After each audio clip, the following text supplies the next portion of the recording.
Hey guys, it's Philly T and it's Philly T and Medicine time. So I just pretty much wanted to come here, check in, and give you a quick update on what's going on with me, and let me find out what's going on with you guys. Let me know, leave comments, all that good stuff. But I wanted to talk about teams. Like let's talk about teams and what that means in medical school, right? And something that's been on my heart is just realizing how important it is to have a good, solid team in medical school. Oh. I look a little nice today. We had our last SP for the academic year, and what a SP is a standardized patient in which we, the student doctor physicians, are working with patients who are coming in. They're technically actors, and they come in with some type of complaint or concern, and it usually correlates to a particular system that we're working on at school. Currently, we are in the cardiovascular block, and I have a big cardio exam next Wednesday. Pray for me because it's gonna be hard, but that's why I'm here to learn.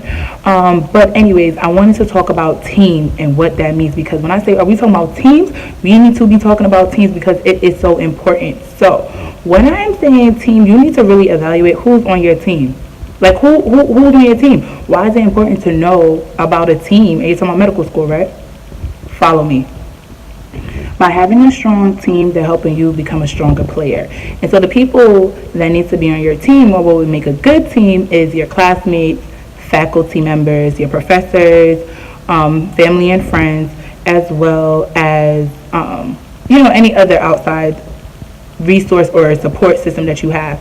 The reason why I say that is collectively you guys are working together, which medicine is supposed to be a collaborative effort, a collaborative work model. So by having a team, you're already kind of building that in as a student, right? So the reason why it's really been on my heart is because I've realized how lucky and fortunate, number one, to have the great teammates that I have, right? So like your initial support system, I believe, or like helpful teammates should be your classmates. Some of these people should be your teammates. Of course, if you go to a big school, even if you go to a small school, I'm not saying the entire school is your support system or your team members, no, but it's helpful to have people who are around to provide resources to let you know, hey, I found this quick video on this particular concept and it was super helpful. Here you go.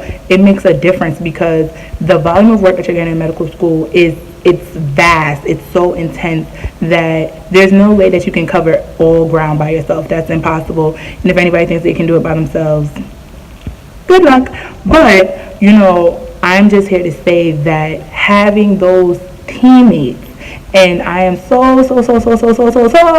lucky to have certain people on my team, because there's been so many times that I have been like, I don't even know how I'm gonna get through all this material, and somebody has to been able to say, hey, look at this, here you go, whatever the case may be, right? And also think about being on a team. There's going to be sometimes you have people on your team who they push you to be better because you see them in the gym working out, you see them doing certain things, so it encourages you to push yourself even when you feel like I can't. Because sometimes when you see the next person pushing it out, doing another rep, doing another set, you're able to push along as well. So that's always helpful. And sometimes you have different type of players on your team. You may have the more motivational ones. So even when you think like, man, I can't run another lap, I can't do this, they're like, let's go. Yes, you can push it out. And so that has been so helpful to me in the process. And another key thing that I feel like a lot of students may not really tap into this is the professors. The professors. And I know it's hard. It is very, very, very, very tiresome to constantly go to professors and ask for help or assistance or how to approach the material for an exam. But it makes a difference. And it makes a difference because, number one, they see that you're interested. And I'm not going to lie, some professors are not helpful. That's the real tea. Okay, that's another T, for you. All the professors are not helpful, but that's okay. Like, the reason why I'm saying that's okay, because there are a plethora of professors, I'm sure, at your institution. So if you don't get the answer or the help or the assistance that you need from one person, sometimes what can happen is that they will point you in the right direction to who can help you, be supportive in another way to you, or You got to keep doing it yourself. And so even with that being said, it's pushing us to be better advocates as future physicians anyway, because if you can't advocate for yourself, find the resources for yourself sometimes, then how are you going to do that for your patients? Right? So you have to start practicing these little things now. Everything that you say you want to be or become as a future physician, you have to do that now in medical school, because you're not just going to graduate medical school and all of a sudden pop out and be that future doctor that you said you want to be, but you've never trained, right? You never trained. You've never been on the team. You've never been practicing on how to be that type of physician, so it's not going to happen. So that's that. And then I'm also going to talk about it because it's happened to me. You know, that's why I'm here. I'm here to share the tea of medical school. Then sometimes you go to the professors, right? So follow the analogy of a game, right, and a team, right? So we're training ourselves. That's what we're doing. We're in training. So sometimes, have you ever been on a team? This is an athletic type of analogy. I used to play soccer. So like there were some times that I would have practice and we would never kick a soccer ball. We would have practice for like an hour and a half and we never kicked a soccer ball. And some of those practices I would sit there and be like, this is the dumbest thing ever. Like, why are we here? Like, all we're doing is running laps. We're doing a whole bunch of crunches. We're doing a whole bunch of squats. We're doing all these other things, but we're not doing what I think I'm here to do, which is play soccer and kick a soccer ball. That's what I want to do. And some of these professors are here and you're doing something and you just are sitting in class or you're studying and you just do not see the point. You don't see the point of like, why is this person making me do all of these things? And how is it applying to what I want to do? Here's the gem. The gem is that sometimes the things that you need to do in order to excel in the soccer game does not involve kicking the soccer ball, right? I say this to say, when you do a lot of crunches, or if you do a lot of squats, what you're doing is you're building up your core. So if somebody is kicking a ball, or the ball hits you in your chest, or anything like that, you now have built a muscle. When you're doing squats and all of those things, you have built a muscle. You are building your endurance when you are running those laps and you are doing those squats so that you can run a 45-minute game or a 60-minute game. That is why, so that you can endure it when it counts. So some of us, sometimes we want the instant gratification. Because you have those classes, sometimes you have those professors that let you know, this is what you need to focus on, this. But then there's the other ones that are making you feel like you're doing the most before you even get it. But now that I'm moving into some of my clinical aspects, I see why some of that background information or why some of those conceptual things were helpful. So I'm saying this all to say I'm here to drop the tea, because that's what I told you. I'm Philly T. I'm here to drop the tea on medical school sometimes. We're going to be in classes sometimes that you don't even see the point of. And we're just going through this for the first time. So you can't expect to go through everything and say, hey, this makes sense. No, that's not going to happen. So we're going to have those classes. We're going to have some of those professors that are building those muscles. So that when it's time, when it's game time, we're going to shine. And that's it. So that's that. So now we have good teammates, right? Your classmates. We have the coaches, professors, right?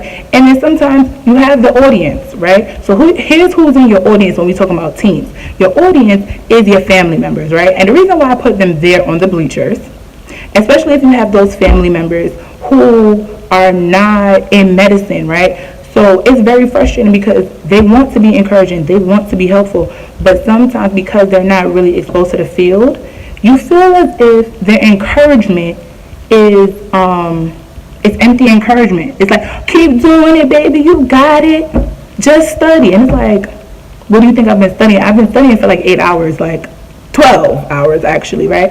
Like, of course, it's just studying.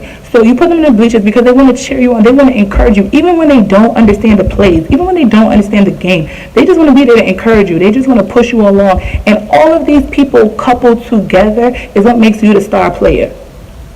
Because you need everybody. You need all these people in these positions to help make you be a better player. So I just really wanted to come on here and talk about teams. Because if we talk about teams, we talk about home teams. I got one of the best teams out here, seriously, at school. Like my team, you're not talking teams. You're not talking teams.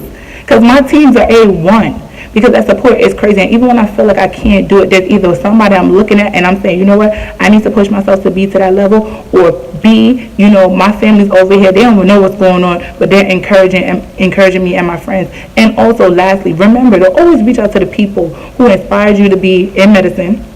If it's a particular person or friends that you have who are doctors, whatever the case may be, make sure you reach out to that circle, because you may forget your network because you're so immersed in school that you forget that there are people that you can touch, that you can call and reach out to help you, who want to see you succeed. Like, there's so many professors now that, like, and it took work. Like, this isn't something like, oh, I just stopped in their office one time and it happened. But, like, it's hard to believe sometimes, but the professors want you to do well. Like, I just left my standardized patient, and that's the standardized person that comes in and you examine them.